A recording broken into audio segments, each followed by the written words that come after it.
What's good, brother? Hope you're having a freaking fantastic day so far. If you are struggling with some type of addiction, and if you're a human being, there's probably something that you're slightly addicted to. Because understand that, dude. Addiction isn't something that's mutually exclusive to you or to me.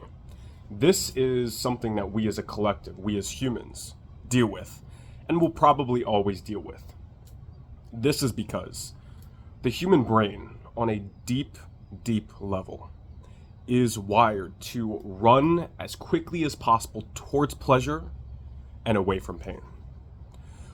And the way that your brain signals pleasure to itself is with dopamine. So when you find something in your life, whether it's a substance, whether it is a drink, whether it is a relationship, whether it is a habit, a daily practice, that gives your brain dopamine. That big, fat, juicy fucking hit of sweet, sweet dopamine. Your brain is like, holy shit, dude, we found the magic pill. And it will chase after that over and over and over, even to its own detriment, because your brain does not know any better. I'm not talking about you knowing any better. I'm talking about like the deep primal part of your brain, that reptilian little spot in the back of your mind. When it gets the hit of dopamine, it doesn't matter what it's from. It doesn't matter whether it's from a cigarette. It doesn't matter if it's from sex or porn. It doesn't matter if it is from heroin. It doesn't fucking matter. If you get that sweet, juicy hit of dopamine, your brain is like, nice, dude. And it just keeps pursuing after that. So it's not that you're doing anything wrong. This isn't about judgment. This is not about shame or guilt. This is about understanding the mechanics of your brain and understanding the mechanics of addiction. Because if you're struggling with addiction, it's not your fault, dude. Obviously, you need to take responsibility for this because this is your life. So you need to take responsibility for your life and choose what you prefer in life. But this isn't something that you're necessarily doing wrong. I'm just going to put my perspective on there about how to navigate this potential addiction. So let's just say, for example, you're addicted to cigarettes. That first time you pick up the cigarette, you take a big hit, you blow it out. All of a sudden, in the next minute or two, that nicotine, it goes to your brain. All the other chemicals in there that are added into cigarettes give you that big, sweet, fat, juicy hit of pure dopamine. And your brain, it likes it a lot. And so it's going to make you crave it again and again and again and again. And then 2 years passes and now you're smoking a pack of cigarettes a day. You're like, how did this happen? It's because it doesn't matter. The fact that cigarettes are horrible for your health and they destroy your lungs and they imbue your cells with heavy metals and toxins, your brain does not care about that. All it cares about is that sweet, juicy hit of dopamine. And so it will make you keep pursuing it. If you want to break this addiction, there's two things you must do. And anytime I've been addicted in the past to a substance, and believe me, even on a daily basis, even now with how much progress I've made in my own life and how much I've grown as a person, I still struggle with addiction at different times to different things. We don't have to get into the specifics, but I think you can read between the lines here. I've struggled with addiction in many areas of my life and still struggle at times. The way to break this addiction is two-pronged. The first and more simple one is to not necessarily take away that dopamine from your brain, because if your brain is addicted to something, it's because it gets dopamine from that thing. It gets the dopamine from the cigarette. It gets the dopamine from the caffeine. It gets the dopamine from the alcohol. It gets the dopamine from the explicit adult material on the internet or from the sex with these women. None of these things, and this might be controversial, are bad in of themselves. It's when they turn into addictions and you cannot stop yourself from pursuing these things even when you say you don't want to, but then you're just drawn to these things. Your brain gets the dopamine from these things. And instead of just quitting these things cold turkey and trying to take that dopamine away from your brain and sending your brain into a panic mode and sending your brain into a depression because you have no dopamine left in your system, because it's not getting its dopamine from anywhere. This is what I found is probably one of the most effective strategies, is to remove or wean down and slowly remove the habit that you want to get rid of, whether that is explicit adult material on the internet, or whether that is cigarettes, or whatever the addiction is, the thing that you can't keep yourself away from, that addiction. If you slightly remove that or take it away cold turkey and replace it with something that is just as full of dopamine, but isn't necessarily detrimental. The only problem with a cigarette, for example, is it gives you dopamine, and nicotine's actually extremely neuroprotective. It's actually very, very good for your brain, but there's so many side effects to cigarettes that you should never fucking smoke. It's horrible for your health. But what if you replace that dopamine hit that you get with something constructive, like having a cup of coffee and going to the gym? Have you ever had a cup of coffee and then gone and smashed weights for 30 minutes or 45 minutes? It is fucking addictive, dude. And that's not just by chance. That's because lifting releases endogenous endorphins, basically chemicals that your body makes that makes you feel high. There's a reason gym bros are the way they are. They go to the gym a few times and they're fucking hooked for life, because that is a potent fucking drug. That is a potent source of dopamine. Take away the thing that you say you're addicted to, or slowly start to remove it and replace it with other things. This could be going to the gym, having some caffeine or going for a walk, reading a new book, going out and socializing and spending time with people that you care about or people who you have a deep connection with, eating good, wholesome food. If you're addicted to donuts and junk food, maybe if you're eating 5 donuts a day or a pack of Frito-Lays every single day, and take that away or take some of that away and replace it with better stuff that still gives you pleasure.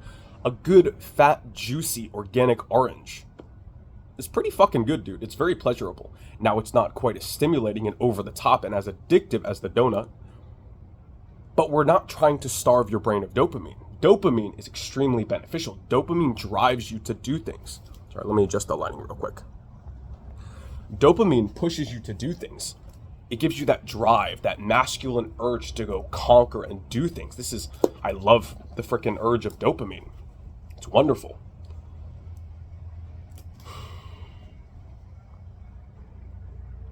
But you shouldn't be hooked on it, especially in detrimental ways. You need to get yourself to the place where you are, quote unquote, addicted to good things, to things that aren't tearing you down but are constructive. If you wake up and you want that cigarette and you're like, fuck dude, I shouldn't be smoking that cigarette, maybe hold off on the cigarette for now. Have a cup or two of coffee and then go to the gym and then go for a walk after that. You're probably not going to want the cigarette as much because you've gotten your dopamine from something that was actually beneficial to your life. If you can't keep yourself from looking at explicit adult material on the internet, going on those, sketchy adult websites, instead of just sitting in your room and trying to resist it, I shouldn't go on the website. How about you just go out to the freaking Walmart or Publix or Costco and buy your groceries and chat up a cute girl? That's extremely filled with dopamine. Talking to another human being in a new, positive interaction with good energy exchange, that is extremely pleasurable. Do more of that. Take away the thing that you're addicted to, that you're getting your dopamine from, but that is also taking away your life force, that's tearing your life down, that is destroying your health, and replace it with something positive. Go to the gym instead of smoking the cigarette. Go talk to the cute girl in Walmart instead of going on these sketchy adult websites. Go eat. Go make yourself a nice organic fruit smoothie instead of eating 5 donuts. Make these healthy changes, make these healthy swaps, and get your dopamine from something else instead of just trying to starve your brain of dopamine, which actually will just lead to depression. Try to give your brain dopamine from constructive things. Make these swaps, and breaking your addictions is going to be so much easier. Now, the second step is a little bit more out there. It's a little bit more, I won't say like woo-woo, but if you can wrap your brain around this will be even more beneficial and powerful than even the first point. There's going to be times where You say no to the cigarette, and you have the cup of coffee, and you go to the gym, and the caffeine doesn't really hit, and you're not really feeling the weights, but you still go, and then you leave the gym, and you actually feel worse than if you wouldn't have gone to the gym. Now you really fucking want the cigarette. Now you really want to go on the adult website. But here's the key. Take a deep breath.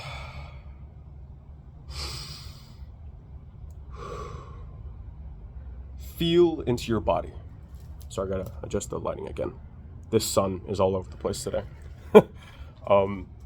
Take a deep breath. Feel deep into your body. Feel into your bones. Breathe into your belly, into your soul. And become very, very hyper aware. What is this sensation in my body? And what you'll realize is the sensation of craving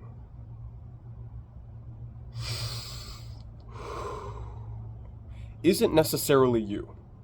A lot of times, even me, most people, even me, we feel the feeling of craving. We want something really bad. We want to go back to the addiction. We want to go on the adult website. We want to go to the cigarette. We want to overindulge in caffeine or have that alcoholic beverage. And we're like, no, we shouldn't want it. But there's this resistance there because we're identifying with the feeling of craving. And it's deeply tied to our sense of self because we're too ingrained, we're too attached to our emotional state. We're being controlled by these flippant things, these forms of energy that we call emotions. But instead, how about if you become very, very present, very conscious, very aware in your body? Take a deep breath.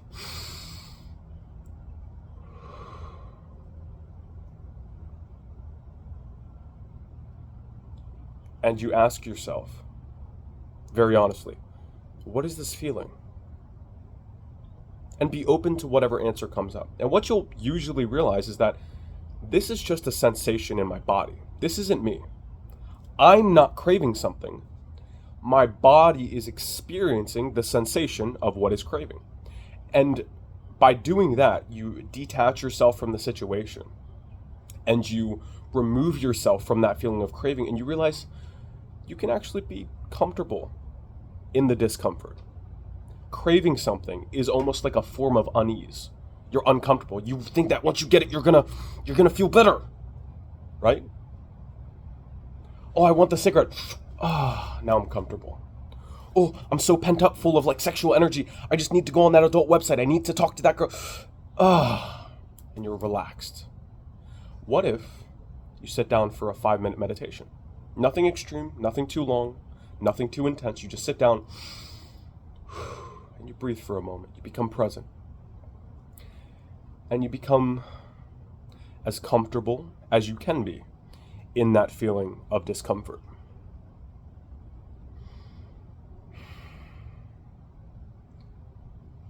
It's extremely powerful if you can actually understand what I'm saying here. It's so easy for us to get wrapped up in our emotions of being uncomfortable because we're uncomfortable. What if you just said, what an interesting feeling this is.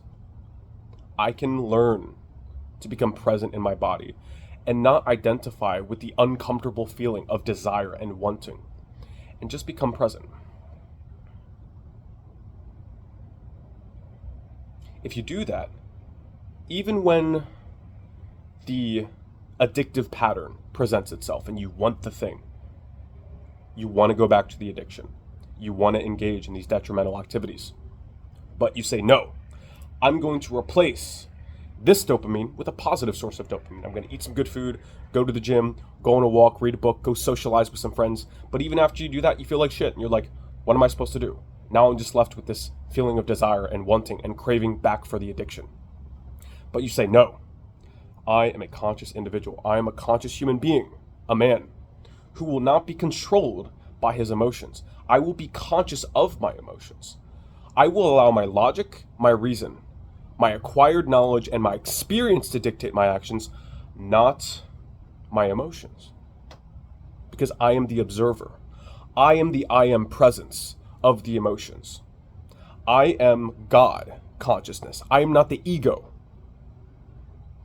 I use my mind. My mind, I will not allow my mind to use me. It's very, very powerful. And this is something that's not going to happen overnight. It's a possibility. It could happen overnight for you, but you got to get to the point where you can detach yourself from these emotions and you're not dragged around by your thoughts, by your flippant little desires. And you could be the observer of your thoughts. And you can become present